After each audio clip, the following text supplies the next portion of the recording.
ఆంధ్రప్రదేశ్లోని మహిళలకు ప్రతి నెల కూడా 1500 రూపాయల లెక్కన సంవత్సరానికి 18,000 రూపాయలు వచ్చేటువంటి పథకం ఆడబిడ్డ నిధి పథకం.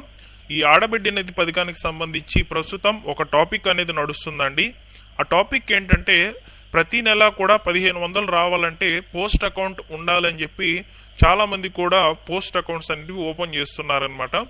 అసలు ఎవరికి సంబంధించి ఈ పోస్ట్ అకౌంట్స్ అనేటివి ఓపెన్ చేయమన్నారనేది నేను మీకు ఈ వీడియోలో చెప్తాను. సో నెక్స్ట్ వచ్చేసి మహిళలకు సంబంధించి ఈ ఆడబిడ్డ నిధి పథకం అనేది ఎప్పటి నుంచి మొదలు కానుందనేది కూడా ఈ వీడియోలో క్లారిటీగా చెప్తానండి. మీరందరూ కూడా వీడియోని లైక్ చేస్తే చాలా మందికి కూడా ఇన్ఫర్మేషన్ అనేది వెళ్తుంది, ప్రతి ఒక్కరు కూడా తెలుసుకోవచ్చు అనమాట. సో ఇక లేట్ చేయకుండా మనము డైరెక్ట్గా టాపిక్లోకి అయితే వెళ్ళిపోదాం. సో ఫ్రెండ్స్, ఇక్కడ మనకు మహిళలకు సంబంధించి వస్తున్నటువంటి ఈ అప్డేట్ వచ్చేసి సో మహిళా శక్తి పథకం కింద అయితే ఆడబిడ్డ నిధి పథకాన్ని అయితే ప్రభుత్వం ఇస్తామని చెప్పిందనమాట. సో రాష్ట్ర వ్యాప్తంగా ఉన్నటువంటి మహిళల్లో కుటుంబంలో ఒకరికి సంబంధించి మాత్రమే ఈ ఆడబిడ్డ నిధి పథకం అనేది ఇస్తామని చెప్తుంది. ఈ ఆడబిడ్డ నిధి పథకం అనేది ప్రతి నెల కూడా మహిళల యొక్క అకౌంట్లో 1500 రూపాయల చొప్పునైతే క్రెడిట్ కావడం జరుగుతుందన్నమాట. సో అయితే ఈ పథకానికి సంబంధించి ప్రస్తుతం ఒక టాపిక్ అనేది ఉందన్నమాట. పోస్ట్ అకౌంట్ అనేది ఓపెన్ చేసుకోవాలని చెప్పి ఒక సమాచారం అనేది టాపిక్ అనేది నడుస్తుందన్నమాట. సో అయితే ఇక్కడ పోస్ట్ అకౌంట్ అనేది ఓపెన్ చేయాల్సిన అవసరం లేదు. ఎందుకంటే మీకు గతంలో ఒక అకౌంట్ అనేది ఉండి దానికి తప్పనిసరిగా ఎన్పిసి అనేది యాక్టివ్లో పెట్టుకొని మినిమం బ్యాలెన్స్ మెయింటైన్ చేసుకుంటూ ఆధార్ లింక్ చేసుకుని ఉంటే సరిపోతుంది. ఈ ప్రభుత్వ పథకాలు గతంలో వైసీపీ గవర్నమెంట్ కూడా డిపిటి విధానంలో విడుదల చేసింది. ఆ సమయంలోనే చాలా మంది కూడా లబ్ధిదారులందరూ కూడా పథకాల కోసము ఇవన్నీ కూడా కరెక్ట్ గా పెట్టుకోవడం జరిగిందనమాట. సో ప్రస్తుతము సచివాలయాలకు ఒక లిస్ట్ అనేది అప్డేట్ అయిందనమాట. పోస్ట్ అకౌంట్ వీరి దగ్గర ఓపెన్ చేయించుకోండి, వీరికి అకౌంట్స్ అనేవి సరిగ్గా లేవు, ఎన్పిసి అనేది యాక్టివ్లో లేదని చెప్పి వాళ్ళకి ఒక లిస్ట్ అనేది ఇచ్చారు. ఆ లిస్ట్ లో ఉన్నటువంటి వాళ్ళకి ఈ సచివాలయ అధికారులు సో మీరు దగ్గరలోనే ఒక మంచి బ్యాంక్ చూసుకొని దాంట్లో పోస్ట్ అకౌంట్ లేదా ఏదైనా అకౌంట్ అనేది మీరు ఓపెన్ చేసుకోండి అని చెప్పి చెప్పడం జరిగింది అనమాట.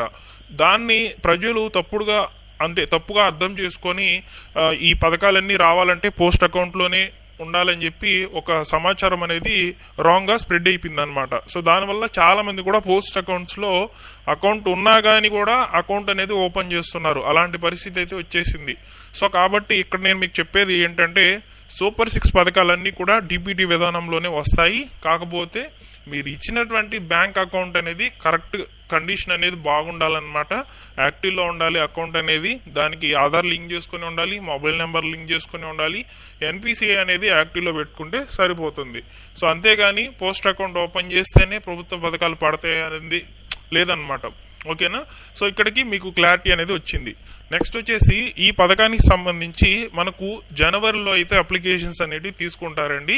ఈ డిసెంబర్ నెలలో కూడా అప్లికేషన్స్ అనేవి తీసుకోరనమాట. ఈ పథకానికి సంబంధించి డిసెంబర్ నెలలో మాత్రము కొత్త రేషన్ కార్డుల కొరకు సోమవారం నుంచి అప్లికేషన్స్ అనేవి ఓపెన్ అవుతున్నాయన్నమాట. సో అప్లికేషన్ అనేది ఆల్రెడీ వచ్చింది.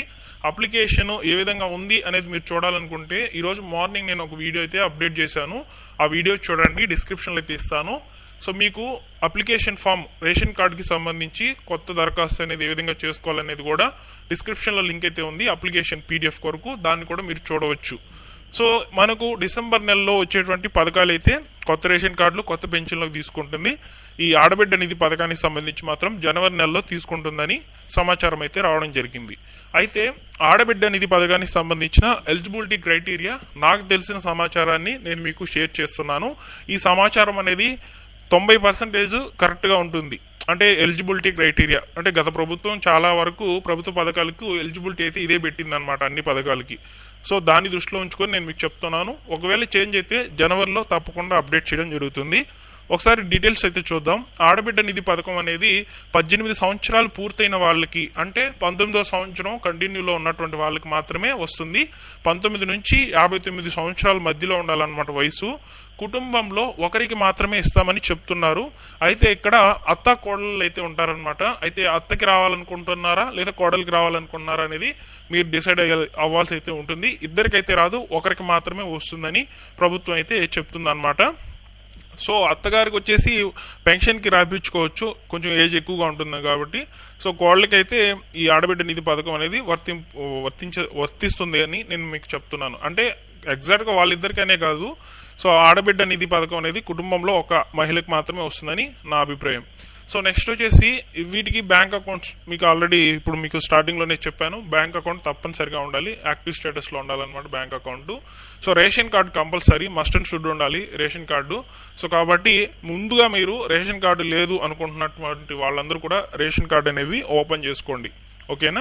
సో రేషన్ కార్డు మీద ఈ అన్ని పథకాలు రన్నింగ్ లోకి వస్తాయన్నమాట. సో రేషన్ కార్డు కొత్తగా మ్యారేజ్ చేసుకున్నటువంటి వాళ్ళు సపరేట్ గా రేషన్ కార్డు తీసుకునేస్తే సో ఇక్కడ అత్తకి వస్తుంది, కోడలికి వస్తుంది, ఇద్దరికి వస్తుంది అనమాట. సో కాబట్టి రేషన్ కార్డుకి మీరు తప్పనిసరిగా డిసెంబర్ నెలలో అప్లై చేసి పెట్టుకోండి, సపరేట్ గా రేషన్ కార్డులోకి స్ప్లిట్ అవ్వండి అనమాట, ఓకేనా. సో నెక్స్ట్ వచ్చేసి ఈ పథకానికి సంబంధించి ఎలిజిబిలిటీ క్రైటీరియా అయితే ప్రస్తుతానికి ఇవే ఉన్నాయన్నమాట. సో ఈ 3 ఖచ్చితంగా అయితే ఉంటాయి. సో ఈ 3 గనక ఇంకా ఏమైనా యాడ్ చేస్తే తప్పకుండా నేను మీకు